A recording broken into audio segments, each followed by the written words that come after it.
Paano ba recipe tayo? May, sige pa. may sikreto ba to? Simulan na natin. Kailangan natin ng luya, bawang, at sibuyas.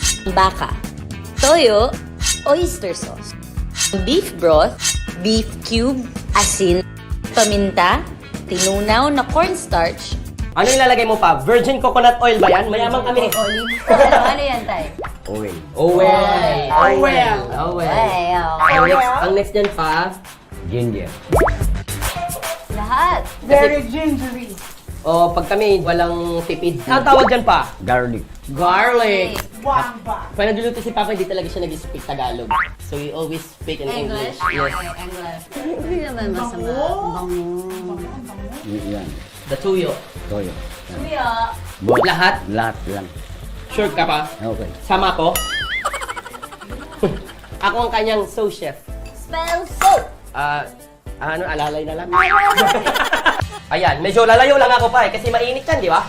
Isunod naman ng beef broth o sabaw ng pinakulo ang baka. Beef cube, asin at paminta. Ayan, ilalagay na ni Papa yung cornstarch. Yung cornstarch. Cornstarch. Now. Halo lang.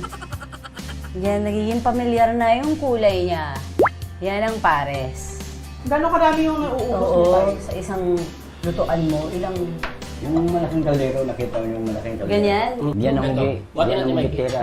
Mikey, kaya mo, Mikey? Ganito kalaki yung niluluto ni tatay. Grabe, ang laki. Ilang tao na papakain yan, boy? Tagatin. Marami. Siguro mga ano yan? Marami yan.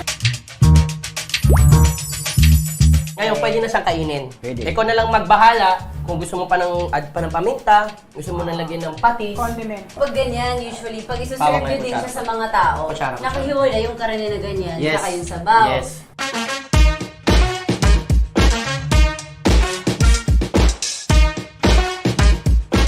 Wow!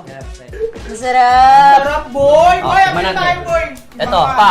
Ito, siya ang dahilan kung bakit masarap. Tatay, iba ka, tatay. Thank you, Tay! Thank you, pinatikim nyo ang pares nyo. Thank Lalo you, pag ano, boy. yung overload Oh. na pares, magnet, Hindi, bulaklak. hindi magnet pa. Wala tayong binibentang magnet. Yun. Magnet, magnet. Thank you Yun, so much, nag-refer Tay. kami. Natikman namin ang pares nyo. Maraming salamat din po. Maraming salamat. Isang malaking karangalan na tikman nyo rin po ang aming pares.